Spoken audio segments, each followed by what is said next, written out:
My name is Manosh Ghosh.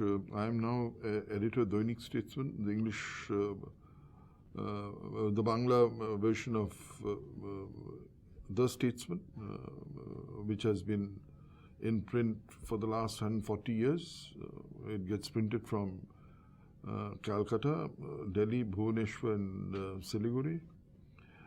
In 71, I'd just been transferred from Delhi to Calcutta, and I was a cub reporter who didn't know much about East Bengal, for that matter, East Pakistan, and had no connection with this part of Bengal in terms of family and otherwise.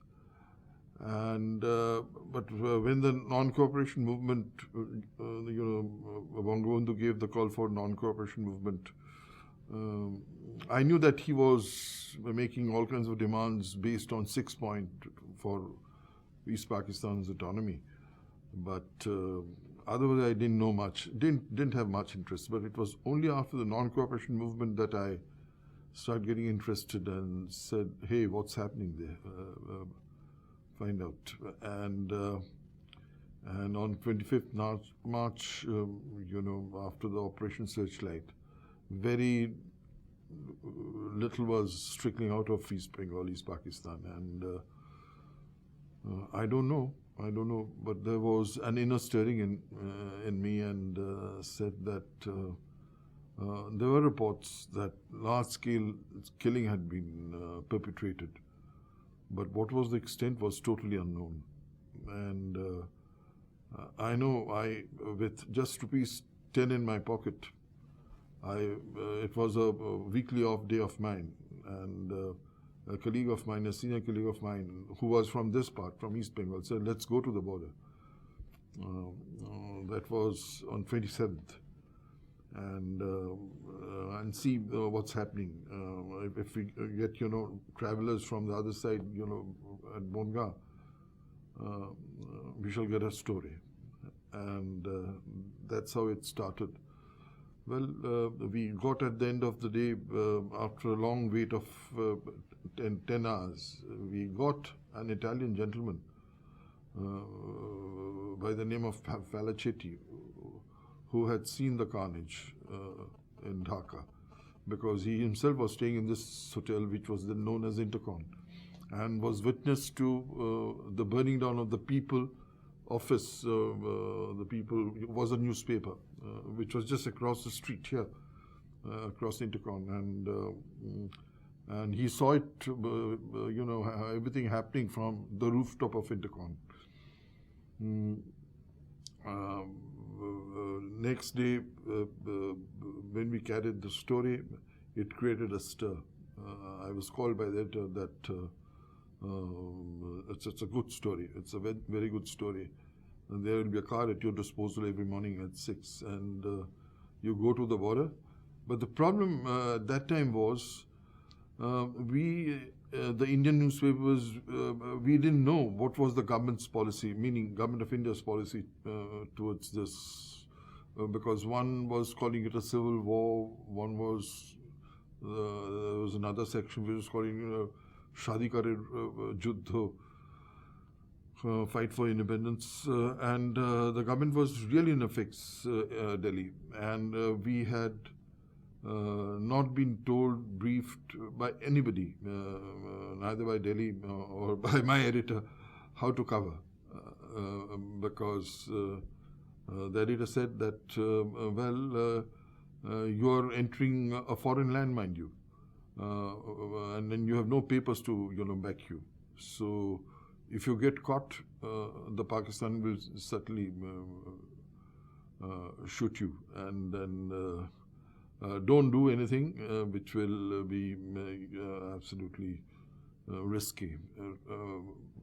But one great thing, he was Mr. Nanpuria, one great thing that he suggested was that whenever you go inside, take a photographer along, so that there is a proof, you can illustrate your story with pictures and can convince readers that you had really been inside East Pakistan or Bangladesh, whatever you call it. And it started from 27th, 28th. 28th we entered via Satkhira. Stayed there overnight and came to a place called Shorisha. It's on way to Jassore. And stayed there overnight because the fighting was on. The Pak military had been pushed back into Jassore cantonment, and the fight was on for the Jassore town. First morning, early morning, the EPR people from Satkhira took me along, East Pakistan Rifles took me along and said that, but you are going there at your own risk. If you get killed, shot, it's your responsibility.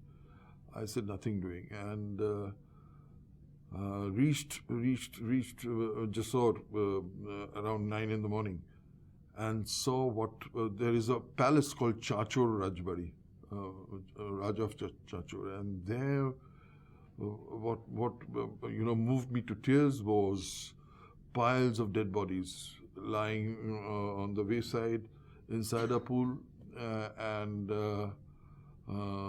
There the people came rushing to me, hearing that I was from Calcutta media, said, Dekhun ki koreche Pak Hanadar Bahini. Then went into Jassore town, went to Pilkhana, which is bang opposite cantonment, Jassore cantonment. Jassore cantonment is a huge setup. And the fighting was still on because the Pak army was fighting back to recapture Jassore. It was a prestige fight for them. And went round. The mood was very upbeat. There was a watchtower, a fire brigade watchtower, and I went on top of it and found machine guns had been set up there, and there was a Pakistan Air Force plane which made a very low, it flew very low to make a recce. So there was a hail of gunfire, and they said, for God's sake, you better leave. We don't want any foreign journalists to get killed.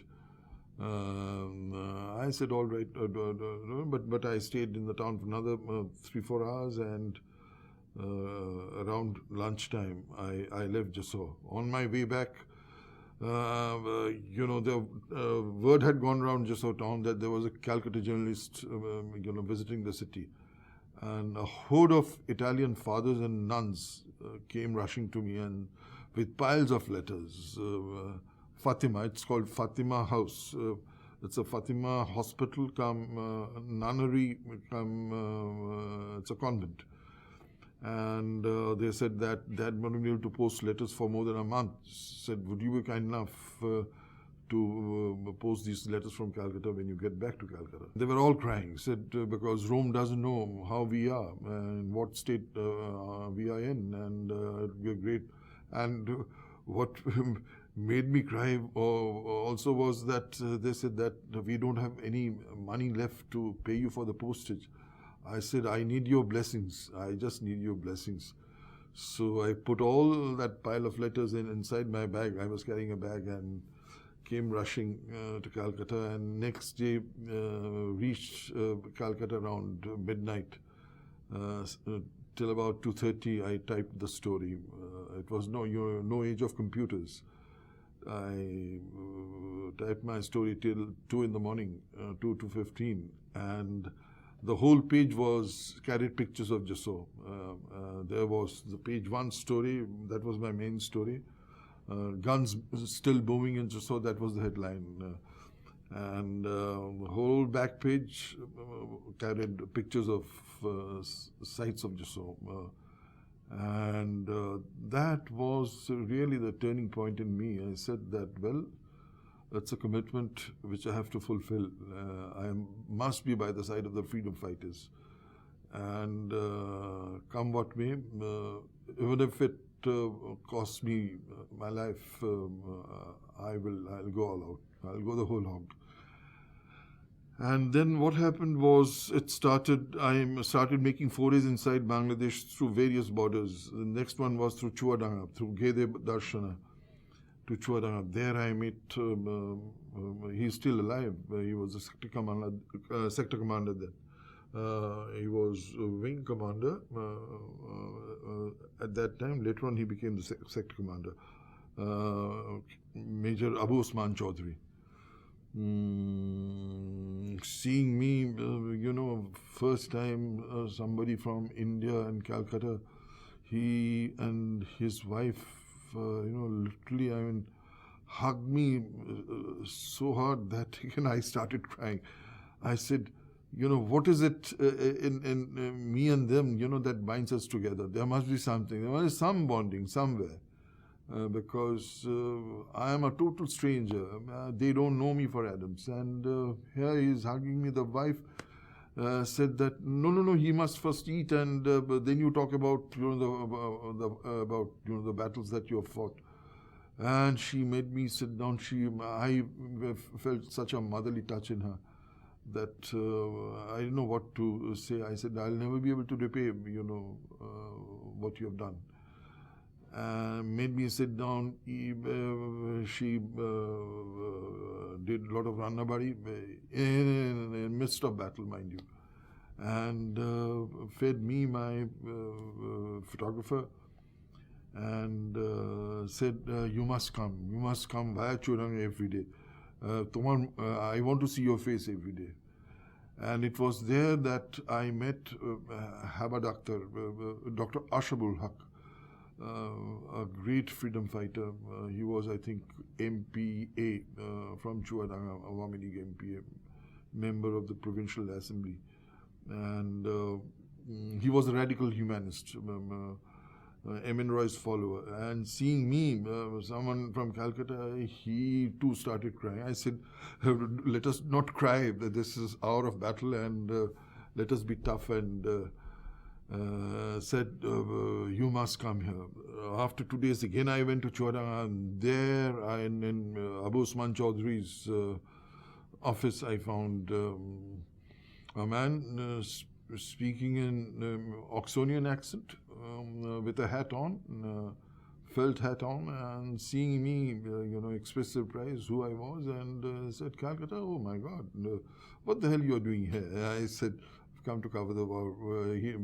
Abu Osman Shahab introduced me to him and said, he is Nurul Qadir Khan, Deputy Commissioner of Pabna, CSP. I found him to be every inch a Brit. And I said,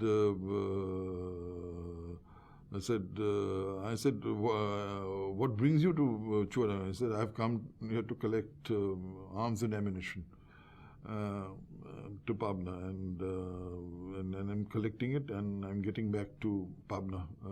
I said, I want to come along with you. I said, I'm a photographer. I said, you're welcome at your own risk. There was one engine and two coaches which were attached to the engine, and we started from Chuadanga at around 6:30 in the evening, and the special train chugged at a speed of 15 kilometers because his instruction was, if it gets derailed, there won't be a major accident, so 10 kilometers to 15 kilometers should be the maximum speed. So eventually the special train of two coaches reached Ishwardi at 4:30 in the morning, and all these boys, Mukti Vahini boys, were waiting there for Nurul Qadir Khan. And there was this, I think he's one of the bravest freedom fighters I've ever met, Rafiqul Islam Bokul. He was an Awami League Chhatra League leader, local Chhatra leader. Later on, I'm told he became a BNP MP, whatever it is. And they forgot to, seeing me, I don't know, someone from Calcutta has come to cover the war. I went to the local telephone exchange. They were inside the local jail where the Baluchis, the Punjab regiment and Baluch regiment soldiers had been locked up inside. Because Pabna was one of the very few towns where local boys had fought the battle and had evicted and put the Pakistanis behind bars, liberate the town. And Nurul Qadir Khan then suddenly said, come along, come to the collectorate. And there I saw absolutely out of the world scene. I found a little boy, in half pant and a half shirt, khaki pant, half shirt, moving into the Nurul Qadir Khan's office, coming out and giving me a smile and a welcome smile, and said, "Kemon achen?" I said, who this boy was? He said, "It's not a boy, it's a girl." I said, "What's her name?" "Shirin Banu." Mithil, I am told, Shirin Banu, Mithil. Her mother too was a freedom fighter. And so the mother had given Mithil to Nurul Qadir and said, "Here is my daughter for the cause of liberating the country." So, but around noon we got a message that the Pakistanis had landed at Nongolbari. And there were frantic messages coming from Nongolbari, and they were heading speedily towards Pabna. And we rushed back. He wanted to rush back to cross Podda river, because the special train had gone back to Chuadana. So he said, let's do things very fast. There was this Captain Huda, I think, he was assassinated during the November uprising of 75, who said that things are they are moving so fast that we might get caught. So a convoy of 7 Toyotas was lined up, and we headed for the Chodland, upon the Chodland. 7th or 8th of April. We headed straight to the Chodland, and in the Podda Chodland you have small hamlets of Majis, boatmen. The Majis said that, well, we can't cross. Don't you see? Absolutely menacing clouds have gathered, and if there is a jhod, none of us would survive. I said, "Maita felen, kaita felen, ami jamuna, ami nodi par homuna." So he really, he got scared. He said, "Manosh, we are going to get caught. No way we can." "Do you know swimming?" I said, "I know nothing." Of course, he said, "Even if I know, I won't be able to swim."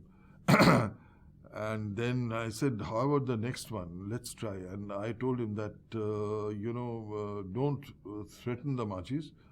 Nurul Qadir Khan, I told him, don't threaten the Majis. You have to lure them some of the money that you're carrying. You open the suitcase and show him that if you take us across, half of it will be yours. And when we went to the next village, hamlet, it worked. The trick worked. And the Majis, the 4 Majis, we engaged 4 boats. And the Maji said, "Sir, Allah's kache dua koren, jate amra par hote pari." And by God, I must say, God saved us that day. My only regret is that, I wanted to climax it, my coverage with surrender ceremony in Dhaka, but somehow I got entangled in the war coverage of Jessore and Khulna. From Jessore fell on 5th, 6th, 7th. And then I got tied down with the mountain division, the Indian 9th Mountain Division I was moving with. There was one of the fiercest battles that Indian Army fought was in Fultala, Battle of Fultala, near Khulna. It raged for about 6 days, so I got bogged down. But I think one of the sights and sounds that I saw and heard, my God, I'll never forget them. It's fiercest, and alongside the Indian Army, the Muktijuddhas, they did a wonderful job. Major Jalil, I had moved along with him, and I stayed half of those days along with his men, half with the 9th Mountain Div, and the coverage I did on, Khulna fell a day after Dhaka. Dhaka fell on 16th, Khulna fell on 17th, because this brigadier, Pakistani brigadier Hayat Khan, he wouldn't surrender. So he was coaxed into surrendering, and the sights I saw, I've never seen such sights in my life. The killing that took place before, the Pakistanis resorted to absolute large-scale killing of Bengalis. And Bengalis in turn also, took revenge, a part of it. I must be fair. But initially it was started by the Biharis and the military jointly. It took a heavy toll of Bengali lives in Khulna. But the fiercest battle was in full Talab. I have never, for 6 nights we just couldn't sleep, 6 nights, day and night. The guns boomed, and they boomed at such decibel level that, incredible. I had the honor of interacting with, because of the coverage that I was doing, and Statesman was read by the government in exile, right from Tajuddin Shaib to Kamruzaman, Mansur Ali and others. And they would, and then other sector commanders. And whether it was Khalid Musharraf, whether it was Jalil, it was Siardat, they are all, I'd been to various battle zones, vector sectors, and had done a lot of war coverage during those times. I mean, if I, it will take nights if I have to recount all that. I think one thing that struck me the most during those 9 months of liberation war was that whichever sector I went to cover, I used to sit down with the Muktijuddhas during their breakfast or lunch or dinner, whatever they were having. And there were 4-5 Muslim Muktijuddhas, there were 4-5, there used to be a big thala in which muri and badam had been mixed, and the Muktijuddhas used to share, they used to grab and have it. And there were Muslims, there were Buddhists, there were Hindus, and there were Christians sharing food from the same thala. There was no division. There was no, and that's what inspired me more. That made my commitment even stronger. I said, here is a cause for which I have to, and I have to, even at the risk of my life, I will do things the way the bonding was done by the liberation, by these ideals.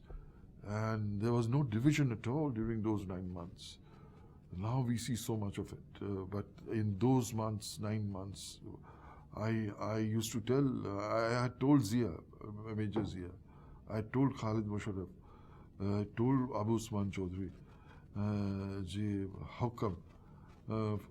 Except Abu Usman Chaudhry, except the other two, Khalid Musharraf and Zia didn't, make any comment. But Abu Usman Chaudhry was so forthright. He said, "Amra shobai Bangali, Amra shobai Bangali," and that made my commitment even stronger, sturdier. It's a great honor that she has bestowed on Indians. She has, I salute Sheikh Hasina. I salute Sheikh Hasina for that.